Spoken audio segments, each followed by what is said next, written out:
Para iniciar nuestro taller de soldadura vamos a realizar un vídeo en el que vamos a describir todos los elementos necesarios para realizar la soldadura en electrónica y las técnicas que se van a utilizar para soldar elementos. En primer lugar, vamos a ver en qué consiste el soldador. Como veis, en este caso tengo dos soldadores tipo lápiz con diferentes puntas que veremos después para qué se utilizan. La bomba de succionado para desoldar, el estaño, la placa de circuito impreso donde colocaremos los componentes para soldar y el soporte donde estará el soldador mientras no lo estemos utilizando.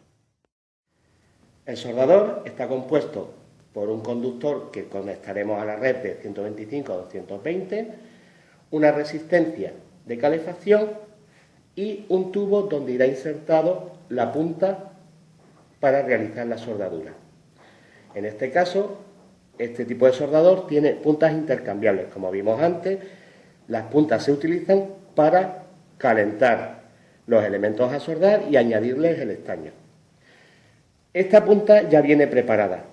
Hay que tener en cuenta que si no viene, como en este caso, presoldada, le pondremos un poco de estaño a la hora de iniciar la primera vez que lo calentamos para evitar que la punta se oxide y se degrade. Para la soldadura es una aleación de estaño-plomo en una proporción de 60% de estaño, 40% de plomo. Como veremos ahora después, esta proporción de aleación se hace para rebajar la temperatura de fusión y así evitar que la necesidad del aporte de calor para hacer la soldadura sea muy baja, de forma que no se degraden los componentes a soldar. En este caso, este tipo de estaño, a diferencia de los que se utilizan en las soldaduras de fontanería, en el interior lleva una resina que facilita la limpieza y la soldadura de los componentes. El soporte sirve tanto como para que el soldador no esté en la mesa suelto, que pueda provocar tanto que el cable de corriente se queme o produzca una quemadura al usuario o bien queme la mesa de trabajo. Al tenerlo aquí, como veis, no se va a provocar ese tipo de accidente y además en algunos tipos de soporte tiene en la parte inferior una esponja con la que estará humedecida, que nos servirá para, si observamos que la punta del soldador está algo sucia, limpiar la punta. Ya el proceso de soldadura, lo primero que haremos será conectar nuestro soldador a la fuente de tensión y esperar unos minutos hasta que la punta esté caliente. Mientras, habremos insertado el componente a soldar en nuestra placa de circuito impreso y tendremos preparado el estaño.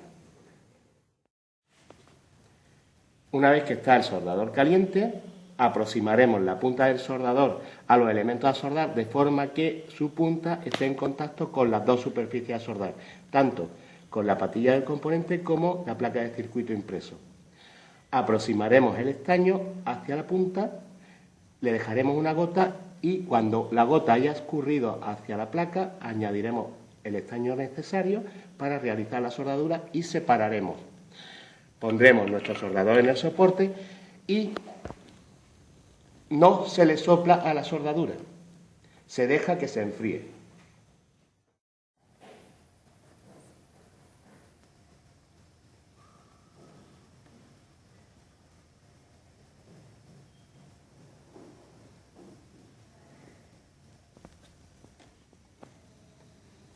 Como podéis comprobar, se han formado dos bolitas alrededor del conductor, pero no efectúa una unión eléctrica adecuada. Esto es lo que se llama soldadura fría. ¿Qué ocurre con esto? Que en principio puede tener contactos eléctricos esporádicos y nos provocaría averías en todo el montaje que hayamos realizado. Como veis, en este caso, el terminal y la pista del circuito impreso se ha formado una montañita, una especie de montañita, en la que sí se garantiza que la unión eléctrica entre el terminal y la pista es la adecuada. No como en este caso, que como veis, forma bolitas alrededor del conductor. Debe soldar. Su funcionamiento es muy fácil. apretamos la parte superior y cuando hayamos calentado el terminal de soldar simplemente pulsamos en este botón y absorberá el estaño.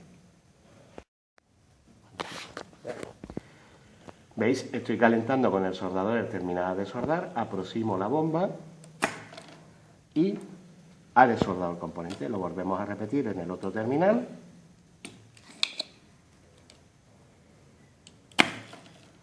Listo. De forma que nuestro terminal ha quedado suelto.